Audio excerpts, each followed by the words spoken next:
Shalom saudara yang dikasihi Tuhan, selamat malam.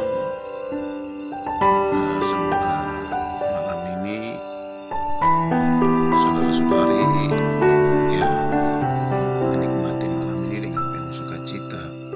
Ya,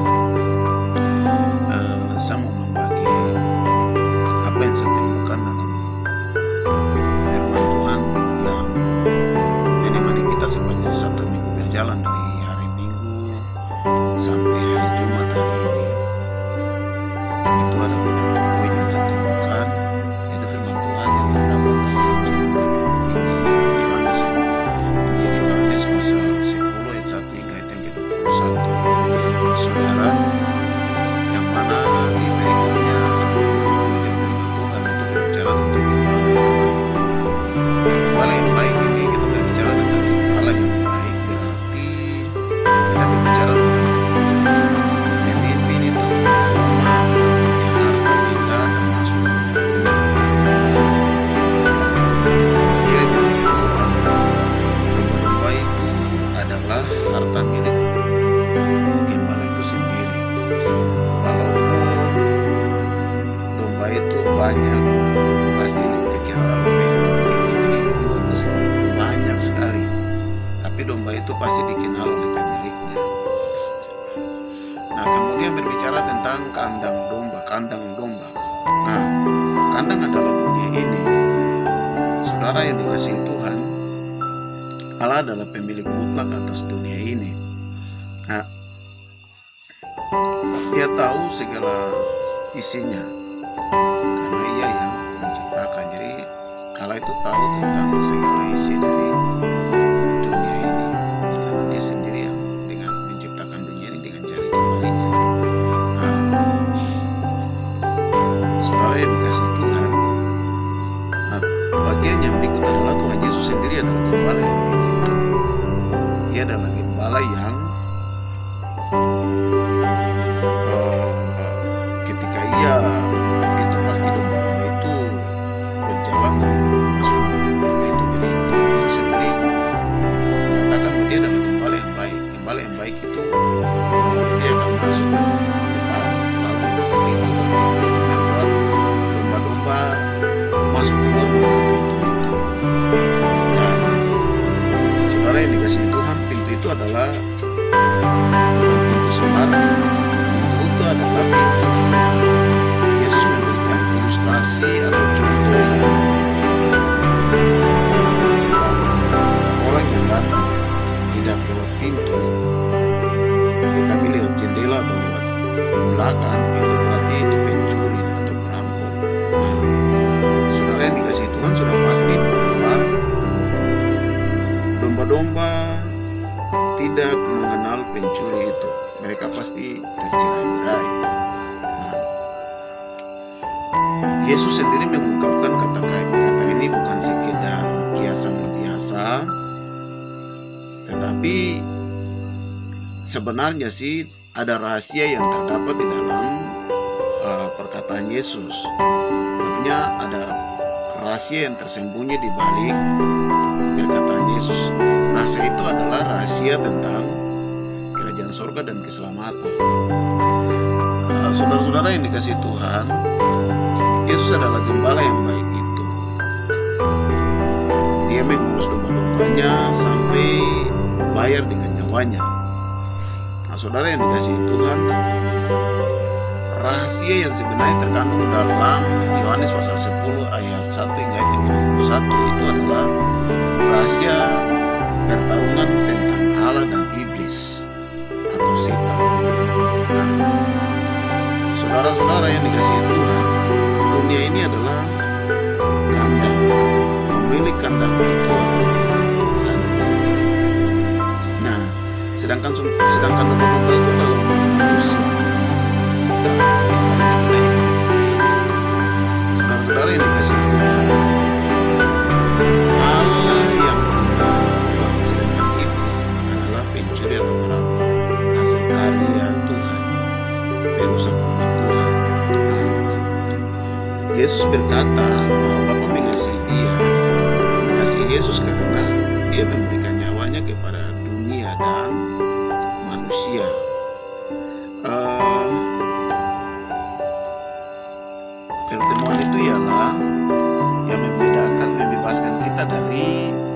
segala macam murka dan kutuk itu.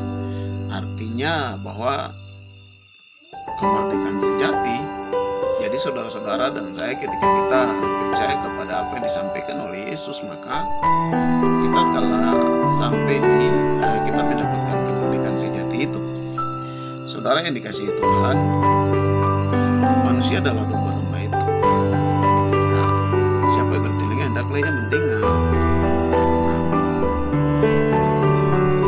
Apakah dunia sebagai kandang Allah sedangkan aman-aman saja? Jawabnya tidak, saudara. Hari ini perkembangan perebutan antara manusia domba-domba yang ada di dunia ini, rahasia yang tadi tersebut oleh Yesus itu, bahwa Yesus ini adalah kendali. Dia ada di dalam dunia ini. Dia datang hadir sebagai salah satu sosok jembatan yang menjembatani antara dunia ini dan surga. Dia sendiri berkata bahwa akulah pintu. Barang siapa yang mau pergi ke Bapa harus melalui Dia. Yesus adalah pemilik dari domba itu, yang mana Dia datang sampai berkorban demi umat manusia. Dia mau bayar dengan nyawanya. Allah mengasihi Yesus karena Yesus adalah anak tunggal Allah yang memang datang dari surga. Dia berkata bahwa orang-orang yang datang sebelum dia itu adalah pencuri atau perampok. Kenapa demikian? Karena mereka hadir sebelum Yesus ada. Yesus ini benar-benar berasal dari surga. Maka itu dia sampaikan bahwa yang mendahului dia, orang-orang yang datang itu sebelumnya itu adalah perampok atau pencuri. Nah, rahasia lain yang tadi pertarungan antara Allah dan setan atau iblis. Iblis merasa bahwa dia sudah menang ketika dia mencobai Yesus di padang gurun dari Eden. Pertama dari Eden dia membuat manusia jatuh ke dalam dosa, tetapi akhirnya Yesus, iblis mencobai dia, berusaha untuk bagaimana dia harus supaya menggagalkan misi Allah.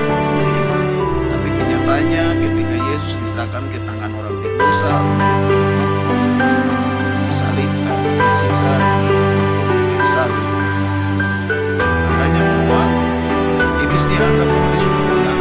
Tapi pada hari yang ketiga Yesus bangkit. Akhirnya apa? Ketika dengan kebangkitan Yesus, saudara yang dikasihi Tuhan, ketika Yesus bangkit pada hari yang ketiga, iblis merasa bahwa dia kalah telak. Dan hari ini saya sampaikan bahwa Allah tidak pernah mengizinkan peperangan. Allah tidak pernah mengizinkan perang di mana-mana. Tetapi yang menyebabkan kekacauan besar di dunia ini adalah setan.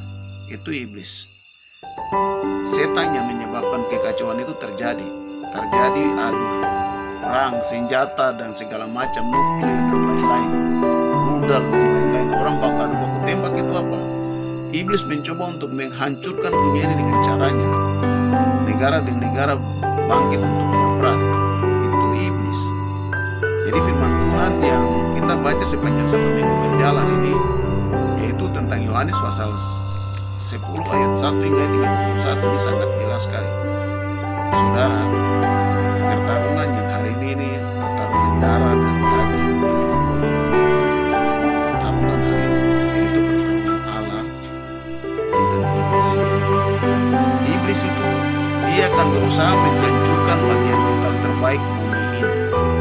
Dia akan merebut manusia, berusaha untuk menghancurkan ciptaan Tuhan. Tuhan tidak menghendaki itu, tapi Tuhan hanya ingin bagaimana umat Tuhan ini melakukan dan hari ini iblis menginginkan dunia ini hancur. Dia tahu bahwa dunia ini adalah karya ciptaan terbaik dari Allah.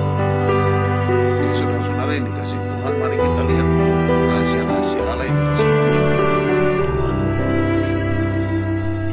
siapa bertelinga hendaklah ia mendengar dan selalu membaca kebenaran firman Tuhan, supaya Tuhan memberikan hikmat untuk kita memahami apa yang terdapat di dalam rahasia-rahasia yang terdapat di dalam kebenaran firman Tuhan. Jadi saudara-saudara yang dikasihi Tuhan, ingat bahwa hidup ini di dunia ini hanya sementara.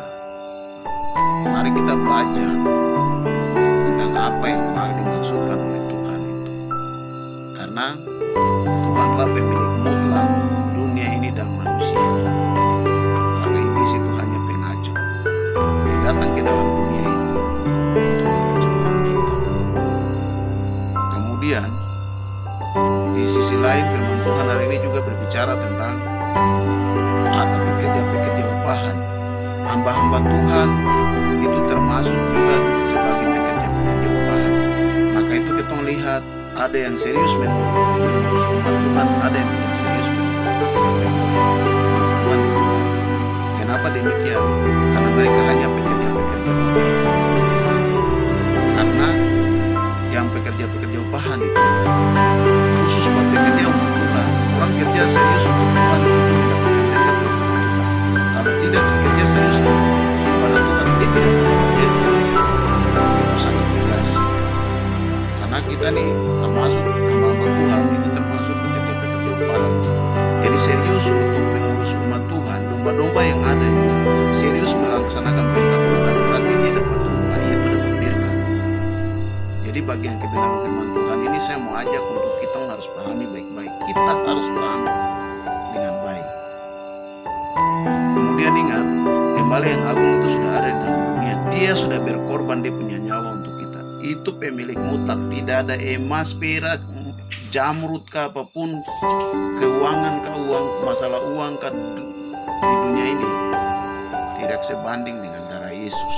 Pengorbanan nyawa itu sangat mahal dan mutlak. Allah mengasihi Yesus sebagai anak tunggal Allah yang mau berkorban sebagai anak domba yang dibantai sampai hari ini. Yesus adalah salah satunya jalan, kebenaran, dan hidup. Tidak ada seorang yang datang kepada Bapa kalau tidak mengakui Yesus sebagai Tuhan. Tidak ada jalan buat tidak mengakui Yesus sebagai Tuhan dan Juru Selamat, maka dia tidak akan sampai di kerajaan surga. Kerajaan surga itu akan tertutup bagi setiap orang yang